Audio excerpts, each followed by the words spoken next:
इसके पीछे के षड्यंत्रकारियों को बख्शा नहीं जाएगा।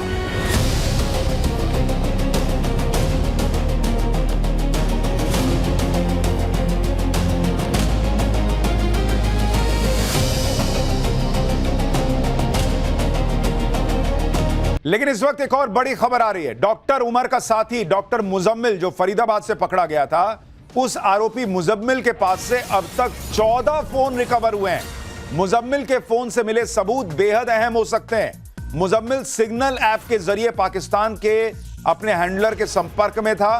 पाकिस्तान में मुजम्मिल किससे बात करता था, इसकी अभी छानबीन चल रही है। लेकिन उसके पास से हथियार मिले थे, उसके पास से विस्फोटक मिला था, यह तो सबको पता था। लेकिन अब जैसे जैसे जांच आगे बढ़ रही है, 14 फोन उसके पास से मिले हैं। एक और बड़ी खबर, मुजम्मिल की बहन बांग्लादेश से एमबीबीएस करने गई थी, उसे हिरासत में लिया गया है। मुजम्मिल की बहन का नाम डॉक्टर असमत है। डॉक्टर असमत की पिक्चर टाइम्स नाउ भारत के पास मौजूद है।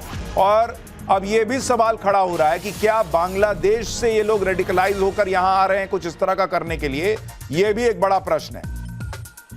दिल्ली ब्लास्ट की जांच में पल पल नए खुलासे हो रहे हैं, ताबड़तोड़ एक्शन हो रहा है, नई नई गिरफ्तारियां रोज हो रही हैं। दिल्ली पुलिस ने 1 दर्जन संदिग्ध लोगों को पकड़ा है। उधर यूपी में सहारनपुर से भी आरोपी आतंकी डॉक्टर अदील के 3 करीबियों से पूछताछ हो रही है। जम्मू कश्मीर में भी ऐसे कई डॉक्टर्स हैं जिनसे आतंकी डॉक्टरों से कनेक्शन को लेकर पूछताछ हो रही है। फरीदाबाद की अल फलाह यूनिवर्सिटी के अंदर और कितने टेरर लिंक हो सकते हैं, इसकी भी जांच की जा रही है। जांच का दायरा बढ़ते बढ़ते अब महाराष्ट्र तक पहुंच गया है। महाराष्ट्र एटीएस भी संदिग्धों से पूछताछ कर रही है। यानी दिल्ली से लेकर जम्मू कश्मीर तक ताबड़तोड़ एक्शन चल रहा है। इन एक्शन की एक एक डिटेल आपको आगे बताने वाला हूं। लेकिन डॉक्टरों के इस टेरर मॉड्यूल की जड़ें जम्मू कश्मीर में गहरी घुसी हुई थी। जम्मू कश्मीर पुलिस उन जड़ों को अब खोद खोद के निकाल रही है। इस टेरर मॉड्यूल की जड़ में एक ऐसा व्यक्ति है जो अब जम्मू कश्मीर पुलिस की गिरफ्त में है। यह वो व्यक्ति है जिसके बारे में सूत्र दावा कर रहे हैं कि इसी ने उमर से लेकर मुजम्मिल तक के कई डॉक्टर्स का ब्रेन वॉश किया।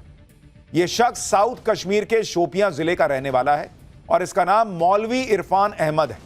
इस इलाके के लोग इमाम इरफान के नाम से इसे जानते हैं। आरोप है कि इसका कनेक्शन आतंकी संगठन जैश ए मोहम्मद से है। पुलिस ने इसके पास से भी 5 फोन बरामद किए हैं। जांच में पता चला है कि यह मौलवी इरफान अपने प्रोपेगेंडा को फैलाने के लिए इनक्रिप्टेड एप्लीकेशंस का इस्तेमाल करता था। सूत्रों ने बताया है कि मौलवी इरफान श्रीनगर के नौगाम की एक मस्जिद में मौलवी है।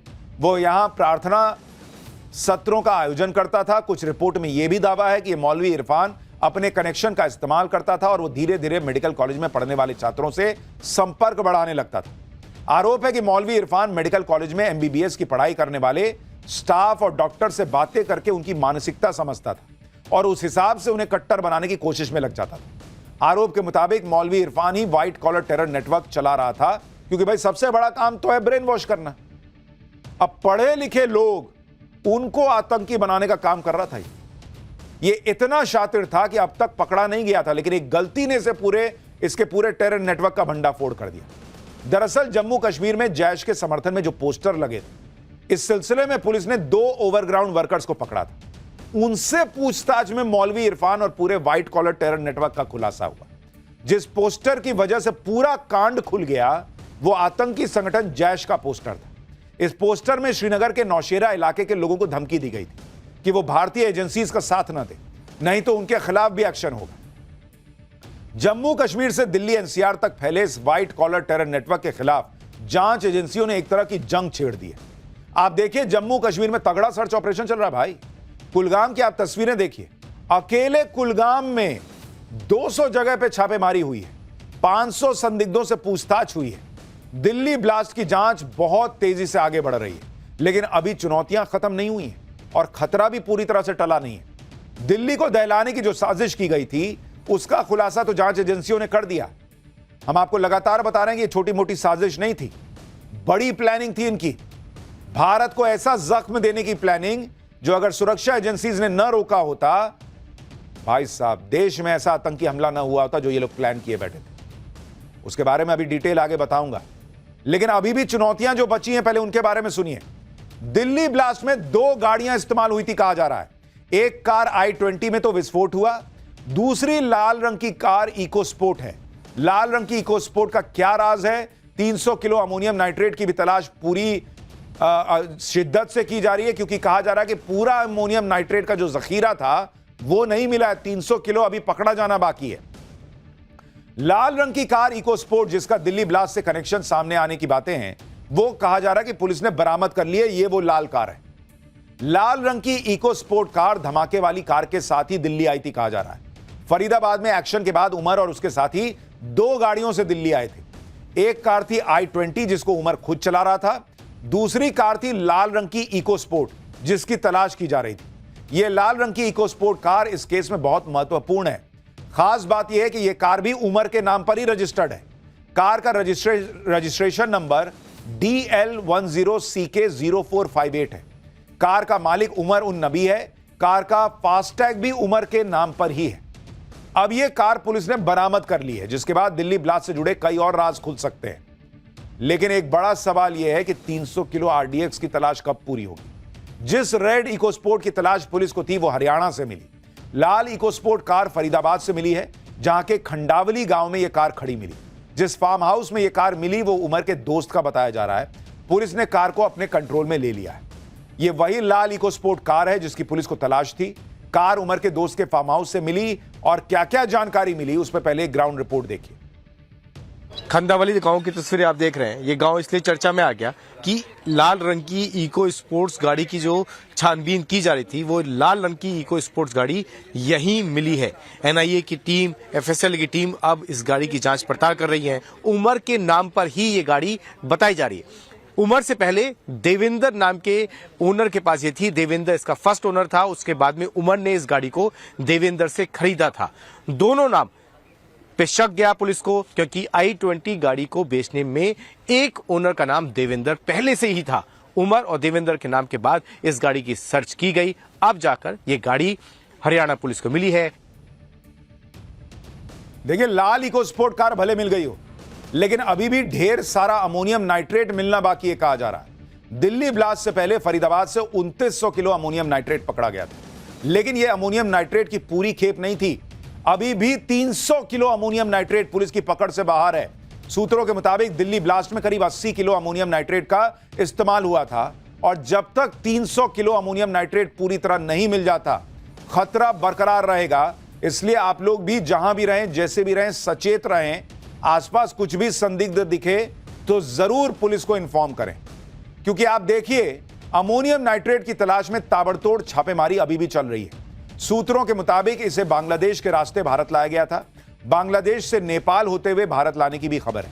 एक फर्टिलाइजर कंपनी की भूमिका की भी जांच की जा रही है। फर्टिलाइजर कंपनी से अमोनियम नाइट्रेट चोरी किया गया था, कहा जा रहा है। हमने कल ही आपको बताया था कि अमोनियम नाइट्रेट कितना खतरनाक और घातक हो सकता है, और जितना अमोनियम नाइट्रेट पकड़ा गया है उससे काफी बड़े इलाके में तबाही मचाई जा सकती है। अब 80 किलो अमोनियम नाइट्रेट क्या कर सकता है, आप देख रहे हैं। अभी 300 किलो पकड़ा जाना बाकी है, और इसीलिए इसका पकड़ा जाना बहुत जरूरी है। जो जानकारियां मिल रही हैं उसके मुताबिक देश को दहलाने की प्लानिंग पिछले 2 साल से चल रही है। डॉक्टरों का आतंकी मॉड्यूल 2 साल से विस्फोटक इकट्ठा कर रहा था। आतंकियों के निशाने पर दिल्ली के मॉल और बड़े अस्पताल तो थे ही, दिल्ली के बाद अयोध्या और काशी को दहलाने की साजिश थी। आतंकियों ने बाबरी विध्वंस का बदला लेने के लिए टाइम भी सेट कर लिया था, कहा जा रहा है। पूरी प्लानिंग कर ली थी भाई इन लोगों ने, और उनकी प्लानिंग धरी की धरी रह गई। इससे पहले आतंकियों ने हिंदू त्योहारों पर भी धमाके की साजिश रची थी। 26 जनवरी के लिए भी प्लान बनाया था, लेकिन वो भी फेल हो गए। आतंकियों की साजिश कितनी बड़ी थी, 2 साल तक आतंकी क्या प्लानिंग कर रहे थे, और उसका प्लान लगातार क्यों फेल होता जा रहा था, क्या क्या और बड़े खुलासे हुए हैं, जिसके बाद देश भर में हाई अलर्ट है, सब बताऊं उससे पहले एक ट्रेलर देखिए।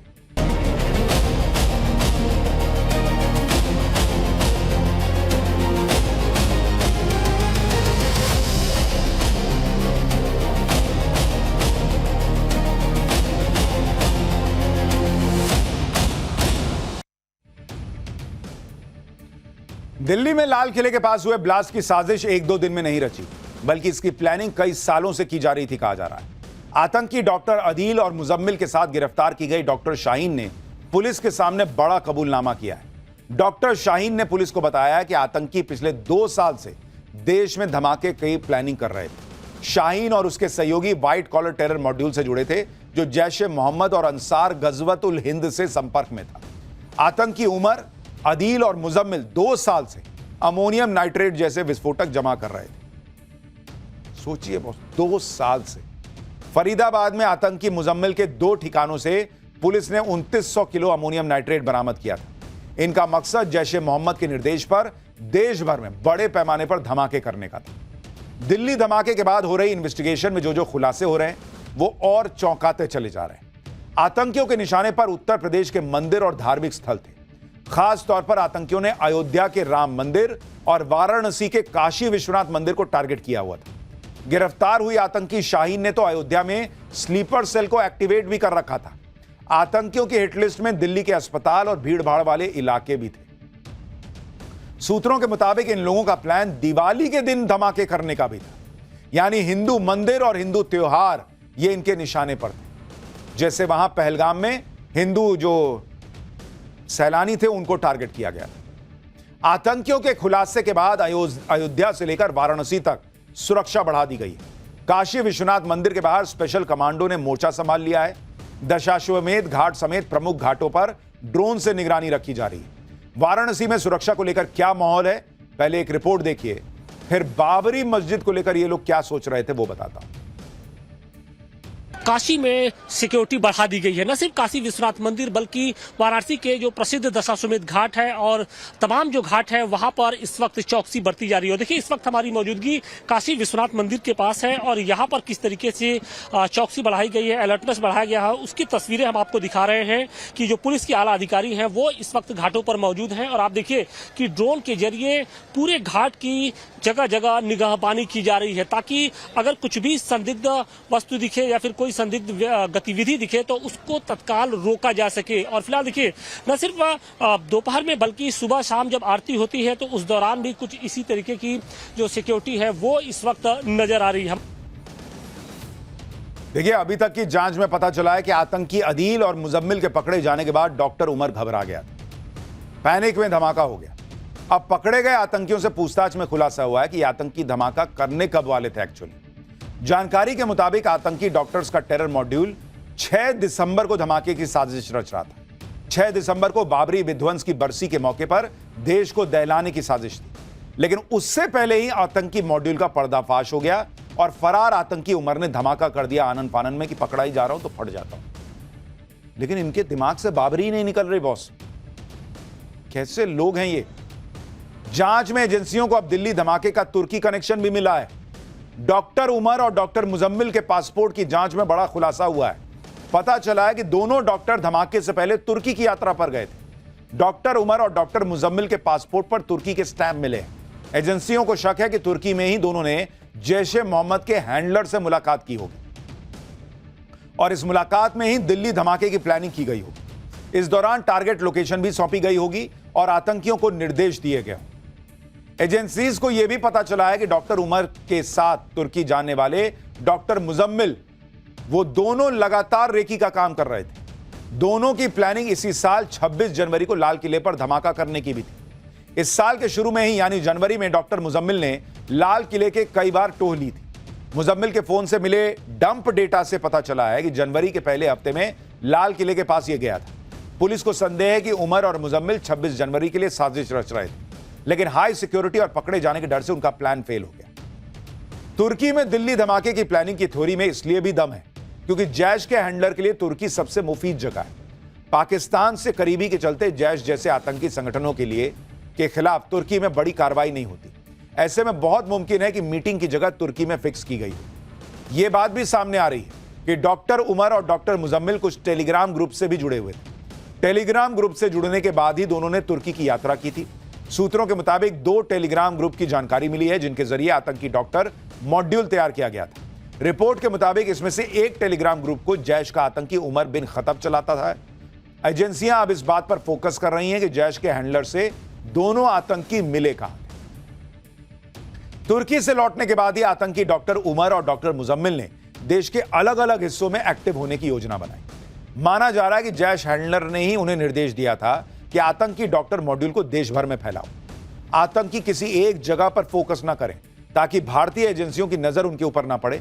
ऐसे में आतंकी डॉक्टर्स ने फरीदाबाद और सहारनपुर को चुना, जहां देश को दहलाने की साजिश रची गई। पुलिस यह भी पता करने में जुटी है कि जब आतंकी उमर लाल किला पार्किंग में कार में बैठा था तो क्या वो जैश के इसी हैंडलर के संपर्क करने की कोशिश कर रहा था या निर्देश ले रहा था जिससे वो ऐप के जरिए बात करता था। दिल्ली ब्लास्ट की जांच में एक और खुलासा हुआ है। दिल्ली में जिस टेरर मॉड्यूल ने ब्लास्ट किया वो 37 दिन पहले एक्टिव हुआ था। सूत्रों के मुताबिक 4 अक्टूबर को सहारनपुर के डॉक्टर आदिल की शादी जम्मू कश्मीर में हुई थी।